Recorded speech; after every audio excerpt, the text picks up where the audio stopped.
শীতকালীন এই সবজিগুলো দেখতে কি ভালো লাগছে না?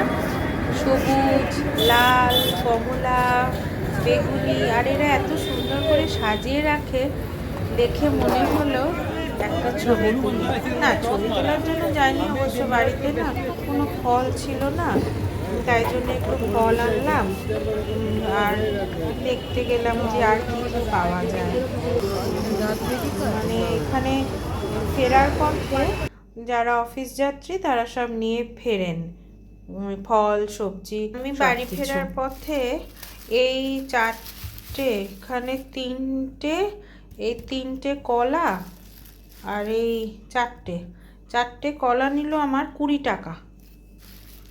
আর এই যে কমলা লেবুগুলো, এইগুলো আমি এনেছি, আমি জানি না ভালো কি খারাপ।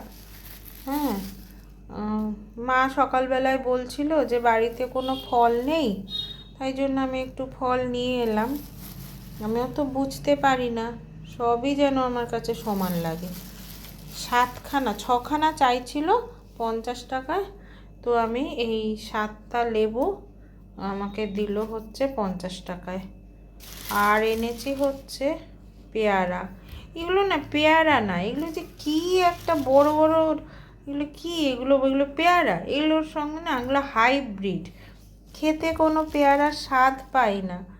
কিন্তু মার শরীরটা ভালো না, পেয়ারাটা না খেলে পরে মার একটু সমস্যা হয়, তো সেই জন্য আমি পেয়ারা এনেছি। বাবা, দেখো, দেখেছো আমাকে কেমন পেয়ারা দিয়েছে?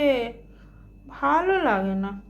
এই বললো একটু ওজনে কম হচ্ছে দিদি, এটা একটু দিন, ব্যাস অমনি এরম করলো। এ পেয়ারাটা পড়েছে জানো কত? এ পেয়ারাটার দাম পড়েছে 100 টাকা। 100 টাকা দাম পড়েছে, মানে এই যে ধরো এই 5টা পেয়ারা আমার পড়লো এই 100 টাকা। ফেরার পথে এটা কিনলাম, সবই কী সব দাগ। মিষ্টি হয় কি জানি কেমন হবে খেতে। আমি আবার এই কলা খেতে পারি না, এই কলা আবার মা খায়। মা আবার এই কলা ছাড়া খায় না। আমার আবার এই কলাটা ভালো লাগে না, আমি আবার কাঁঠালি কলা খাই। তো কাঁঠালি কলা আজকে নেই, যাই হোক এই হচ্ছে আমি ফল এনেছি। এবার দেখা যাক এবার মাকে খাওয়াতে পারি কি না।